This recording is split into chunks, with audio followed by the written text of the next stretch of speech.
This is Robert from crickgames.com. Had a really fun game tonight.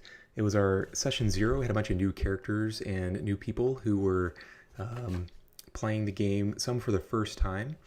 And actually what we did is I made these little tiny character sheets, and I'll show you how I filled in the top here. But the basic idea is we rolled some basic stats, which gave us some of the basic numbers, and then a character, and each of the players got a couple of these. They prepped a couple of these for the session. We called this our session 0, and that was it. We didn't spend any time doing backstory, rolling up characters, actually didn't even bother doing classes.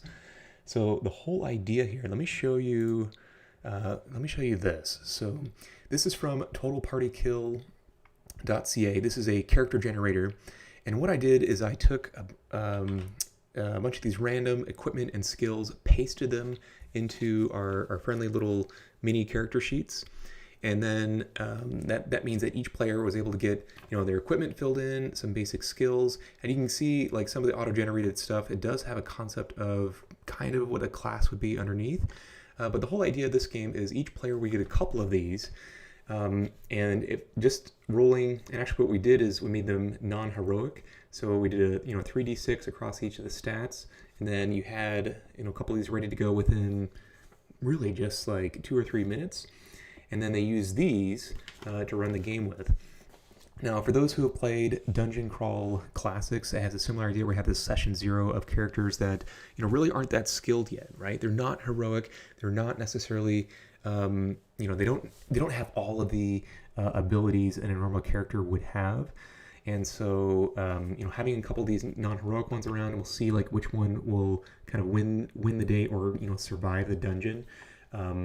We gave each one 4 hit points, so it's very easy to kill these characters off. And there was only 1 death save. If you failed to save, this character was out. You hand it over to your DM, and that was the session. And what was really kind of cool to see is you really don't need a lot of the forethought for the backstory. What was kind of fun to see was you had a lot of emergent behavior that would come out. I started the game with a couple of my characters in place, and I made one an apprentice and one the actual, the wizard himself.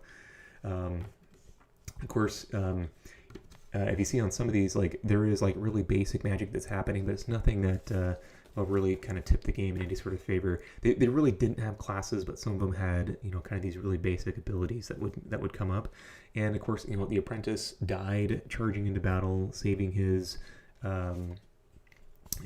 wizard wizard friend. But a lot of fun to do. I'd highly recommend it. It was a really easy way to kind of kick off and start a new game and get a session going. It's a lot of fun to do for just either as a one-shot or to generate a bunch of characters really, really quickly, and then using those to see who progresses on to become a character maybe in a campaign. So if you like this type of thing or want to see more ideas, check us out, crickgames.com. Let us know, like or subscribe. It's Crick Games LLC on Twitter, or you can find us Crick Games Instagram. And as always, game on.